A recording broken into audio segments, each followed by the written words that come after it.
Hey mages on the internet, welcome to my channel and to today's video. Theros Beyond Death is almost here, where everyone's going to be doing their pre-releases over the weekend. How many are you going to be doing? You're going to do 1, 2, 3.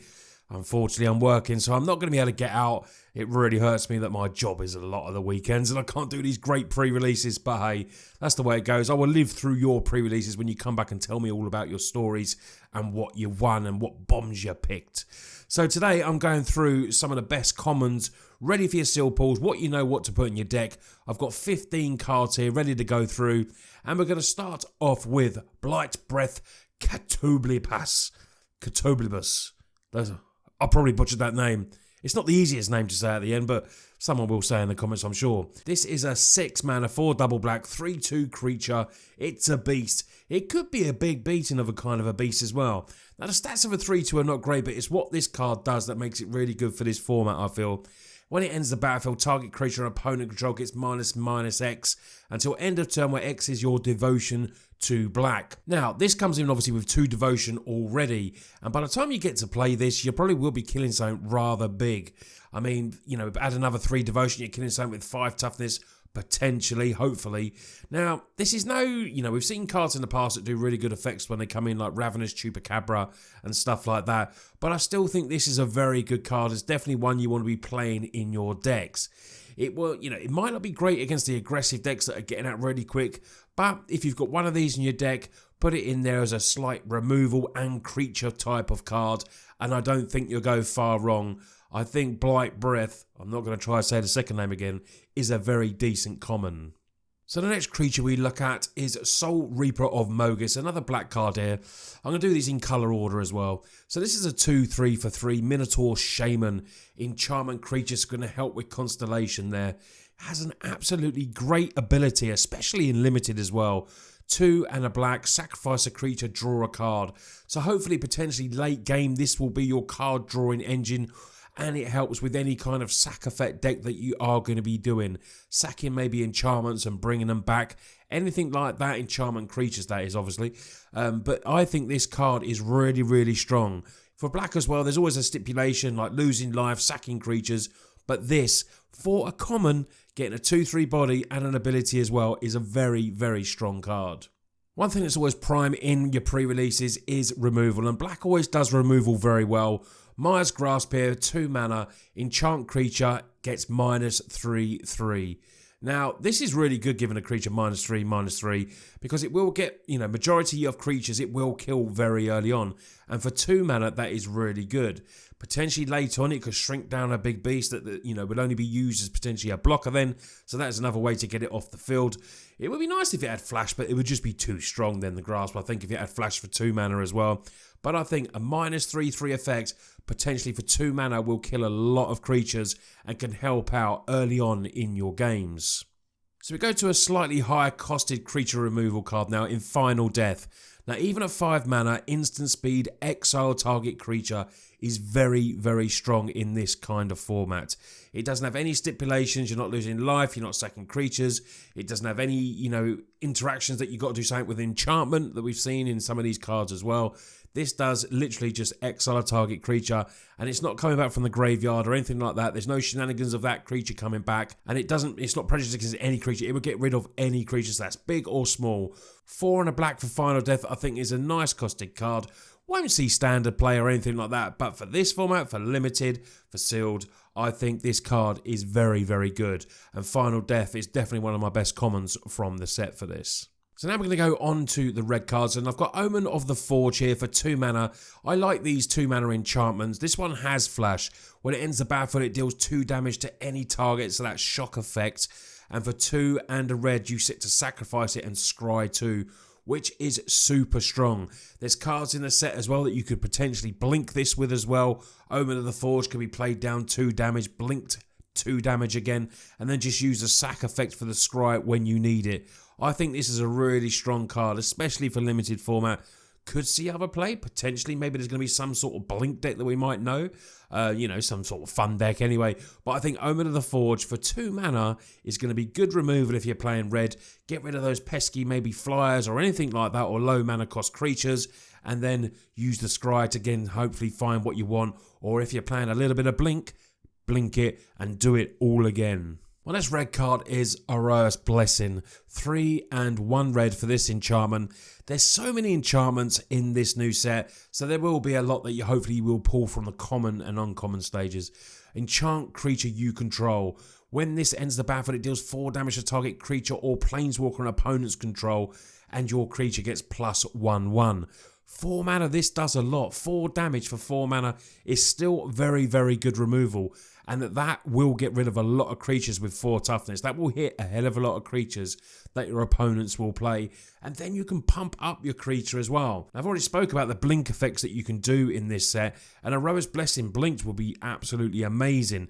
Blink it off and do another 4 damage. Even just as this card on its own without doing any kind of other effects, this is strong. 4 mana, 4 removal. Removal is prime when you're playing this. It really is. It helps you lead the way into your attacks. And this is a big, big lot of damage in this type of limited format. If you pull this and you want to play red, make sure you put this in your deck. So let's go on to green now. And the first green card I got for you is Loathsome Chimera. Loathsome Chimera, 2 and a green. It's a 4/1. Now, a 4/1 wouldn't usually be that great with 1 toughness, but it's still aggro. Turn 3 at 4 power is going to be super strong. And it has the escape mechanic as well. For 4 and a green, exile 3 other cards from your graveyard. It comes back as a 5/2. So late game, once this has done its job early on, potentially with some early aggro, you're going to play this later on as well. And it's going to come back even bigger as a 5/2, which I think is really, really strong. Gets that counter on it. I think this Chimera is going to be played, if you're going to play the green, maybe green-red aggro or anything like that, chuck this in your deck, get that early attack in if you can, and then when it dies, bring it back later on as just a slightly bigger creature. So the next green card I want to show you that I think will be really good, normally a sideboard card, but Return to Nature I think is going to be very, very strong, especially with the escape mechanic as well. So this will let you choose one, destroying target artifact. Destroying target enchantment is going to be very good because of the amount of enchantments that are going to be pre-played in your limited games. And exile target card from a graveyard, like I say, is going to be great. There's going to be so many enchantments flying around everywhere, left, right and centre in these pre-releases. And I think this, as a one-off in your main board, is going to be very, very good. So let's get to blue now. And Thirst for Meaning, I think, is a good card. But I think this will see standard play. But if you draw it, it's still going to be great card draw for you in your limited pool as well. Draw 3 cards and discard 2 cards unless you discard an enchantment card. Potentially you could have that enchantment card in your hand. It might not be as good when you need to draw these cards. But for 3 mana, refilling your hand is going to still be really strong. It could be slow games. It could bring you the card back into you, get you back into the game, which is what card draw does. And of course, blue does that best. Now, you will have to discard 2 cards. But if you've got that enchantment, like I said, in your hand, discarding 1 and drawing 3 for 3 mana, very strong. Thirst for Meaning will be played, I'm pretty sure, in standard. And if you get it in your limited pool as well and you want to play blue, definitely give it a try. Next card we have is Witness of Tomorrows, and I really like this card. I like what it does for 5 mana. 4 and a blue, it's a 3/4 flyer, which is great. Will help with Constellation because it's an enchantment creature as well. And has that ability which late on will help you win games. Pay 3 and a blue, scry 1. You could potentially leave a counter spell up, then do it at end of turn. Scrying is one of the best mechanics there is, and this will be strong. So not only that, you're getting a 3/4 flyer, which can finish games as well. So for 5 mana, this card offers a lot, and especially a common status as well. It really is a strong card, Witness of Tomorrows. Let me know what you think of this one, because I think it's pretty good. The next blue card I've got on there is Stern Dismissal for 1 blue mana. Return target creature enchantment opponent controls to its owner's hand. So it's not like, returning yours, so you could potentially bounce yours. But I still think blue needs some help. It doesn't get much removal. And this may slow down your opponent. Returning a creature or an enchantment, taking off something back to the hand. Don't do anything with flash because they might obviously be able to replay it. Check what mana they've got open. But this might stop some big creature finishing you off. You need that extra turn to get in with your win. And Stern Dismissal for 1 instant mana. You're not going to be leaving, you're going to be able to play your creatures, play whatever you want, and still potentially leave that little open mana. It's not going to cost you a lot to potentially do a game-winning move. Combat Trick, Stern Dismissal, and I think for 1 blue mana, it will really, really help the blue decks out. So the last colour I'm looking at is white, and it has some very strong cards in here, starting off of Heliod's Pilgrim. This was in, I think it was Ultimate Masters it was printed in as well. This is a strong card for 1/2, 2 and a white. I spoke about how aura cards, enchantments are going to be very rife in this sort of format. This ends the battlefield. You may search your library for an aura card, reveal it, put it into your hand, then shuffle your library. So for 3 mana, you're getting to tutor something up, searching your library, getting your best aura card, and then getting a 1/2 body as well to do some chump blocking. I think this card is really bonkers. If you're building any kind of enchantment deck, make sure you put a couple of these in if you do get mass amounts of enchantment, because they will block stuff. They can be pumped up with the enchantment. Remember, if you put the aura cards on it as well, it could make it even bigger once there and potentially win you a game as well. So Helia's Pilgrim is a very good card, and it's definitely one of my best commons for limited. The next card we look at is Hero of the Pride. 2/2 for 1 and a white. I like this cat soldier. Whenever you cast a spell that targets Hero of the Pride, all creatures you control get +1/+0. I mean, what a combat trick that is. Playing anything to tap on, giving a creature +3/+1, pumping this up. Do it, maybe potentially they might try and remove it, then you cast it on there again while it's on the stack. Gives all your other creatures that extra bit of pump. So if you get any combat tricks and you can target the Hero of the Pride, I think this will be a really strong card. Even if it potentially dies, you might still get all, 1, 2, maybe 3. Depends what you draw in your pool. This could really pump up your other creatures and then get you in for a win. So I think Hero of the Pride with the right combination of other cards, not too many other cards, but I still think it's a 2/2 for 2, which is strong, that has this extra great ability that could pump up an army. So Hero of the Pride is definitely one you want to be playing if you're playing in white and maybe some weenies with some combat tricks. Last 2 cards now on my best commons for limited, and we have Dreadful Apathy here. 2 and a white. Enchant creature can't attack or block when you enchant that creature, and you get to exile it as well if you want to pay 3 and exile that creature as well. So no shenanigans can be done with it. I think, this is like your pacifisms, you're putting stuff like that on there. For a common card, this is what white will use as part of their removal plan. I think it's a nice card. It will slow down the biggest creature no matter how big and stompy or flying it is. This Dreadful Apathy will be a great, good premium removal for you in the colour of white. Removal is always prime, and this will definitely slow down your opponent. So if you pull the Apathy, put it in your deck, and it's got another added feature where you can just exile the creature as well, so it'd be no sort of bouncing any type of creatures or anything like that.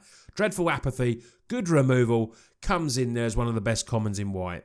So the last card on my list is Daybreak Chimera, 3/3 for 3 and a double white, but potentially this will cost less.